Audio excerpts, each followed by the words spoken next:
ஓம் ஸ்ரீ சாய்ராம். ஜூலை 4, 2024. சுவாமி வழங்கும் இன்றைய அருளமுதம். சுயநலமோ அகந்தையோ இல்லாமல் சீடனை தன்னிலைக்கே உயர்த்தக்கூடிய ஒருவரே உண்மையான குருவாவார். காவி உடை அணிவது, ஏதோ சில மந்திரங்களை உபதேசிப்பது, சில நூல்களை போதிப்பது ஆகியவை மட்டுமே இன்றைய குருமார்களின் லட்சணமாக உள்ளது. பரந்த உள்ளம், முற்றிலும் தன்னலமற்ற தன்மை, வாழ்வில் தூய்மை, உடைமைகளின் மீது பற்றின்மை, பொறாமை இல்லாமை, அனைவரிடமும் சமமாக நடந்து கொள்ளுதல் ஆகியவையே உண்மையான குருவின் அடையாளங்கள்.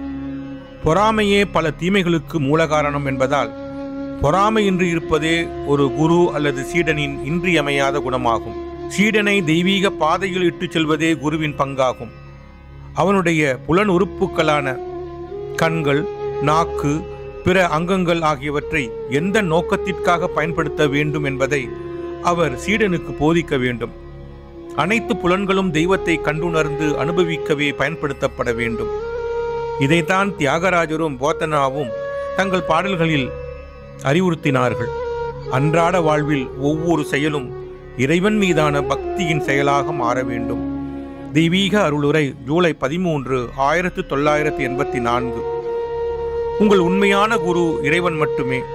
அறியாமை எனும் இருளை அகற்றி ஞான ஜோதியை ஏற்றி வைக்கக்கூடியவன் அவன் ஒருவனே என்கிறார் பகவான் ஸ்ரீ சத்திய சாயி பாபா. ஓம் ஸ்ரீ சாய்ராம். ஓம் ஸ்ரீ சாய்ராம். ஓம் ஸ்ரீ சாய்ராம்.